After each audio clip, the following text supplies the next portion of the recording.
Senator Adam Schiff of California. A guy, everything we believed about Adam Schiff is now turning out to be true, that he was a criminal, that he was a leaker, that he engaged in mortgage fraud, all of these. Growing evidence against Adam Schiff, so much evidence that he has now formed the Senator Adam Schiff Legal Defense Fund, raising money for his legal defense, and it's going to cost him a lot of money. Now, remember, he's got the mortgage fraud allegations, which is a pretty open and shut case. He's got a house in Maryland and a tiny little condo in Burbank, California. He claims both are his primary residence. Well, that can't be true. I've always said the Maryland residence is his primary residence, which then means Adam Schiff engaged in election fraud. He should be a senator from Maryland, not California. Either way, he's got 3% interest rate on these homes because he says they're a primary residence. He's saving tens of thousands of dollars in taxes on both of these homes. It is bad news, and that's the least of his problems, because the allegations of this whistleblower coming forward about Adam Schiff directing the leaking of classified information to the media, well, that's a big-time felony. This is my buddy Hugh Hewitt. Bottom line, I think the FBI ought to ask for an appointment with Senator Schiff, if they can find him, if they can recognize him, if they can see him anywhere in D.C., and say, let's talk about these allegations. Did you direct your staff to leak classified information? And then I'd like to know if he takes the fifth, or if he admits to doing it, or if he denies it. Then you've got someone doing what the FBI likes to do, False Statements Act. And you know that well. I'm sure you prosecuted a number of people for False Statements Act. Yeah, making false statements to an FBI agent. Schiff would be all over this. He made false statements to everybody. This is par for the course for Adam Schiff. Remember, he was also on this J6 committee. Now, the J6 committee was allegedly pardoned by Joe Biden, but with an auto pen, still it poses issues with the J6 situation and the leaking classified documents there. But there's no pardon related to his nonsensical involvement in the Obama conspiracy, Russian collusion hoax to frame President Trump. That, in many respects, is a different crime. And so he's going to have to answer for that. Ed Martin, the head of the weaponization division of the DOJ, says this.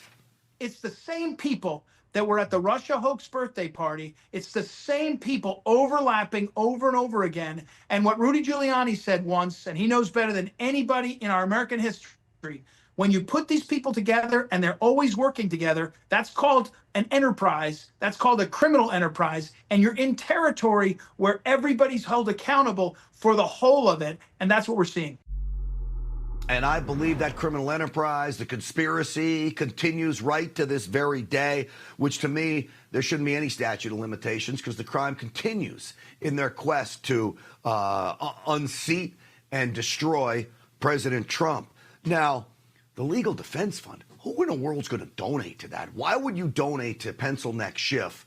Who knows? Especially when the head of oversight says things like this, though he's said things like this before. Still, I like hearing it.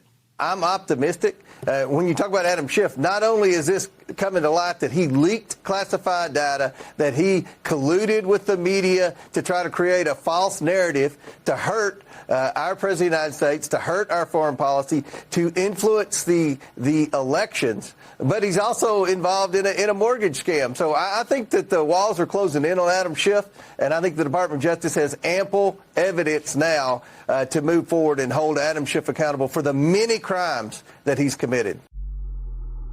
Well, I agree. Again, we've been told this before on not just Schiff, but the other co-conspirators in all of these crimes, and yet we have nothing. Here's where I'm getting hopeful. I am being told from friends inside the Trump administration that the wheels are turning. They tell me, trust us, Grant, trust us. In many respects, I do. We've got grand juries formed. And then my friends on War Room, Natalie Winters and Julie Kelly, they're hearing the same thing I'm hearing. It does appear that the DOJ and FBI ramping up their investigations. It appears that they are opening up grand jury proceedings, hopefully not in Washington, for some of the perpetrators of the Russiagate hoax. And now we have the announcement that Andrew Bailey, the Missouri Attorney General, who has a long history, background in state prosecutions, will be the co-deputy director. Certainly, there is movement, and it's been a busy last 7 days when it comes to exposing much of the corruption and wrongdoing inside the Obama co-conspirator criminal enterprise. So where do we go from here?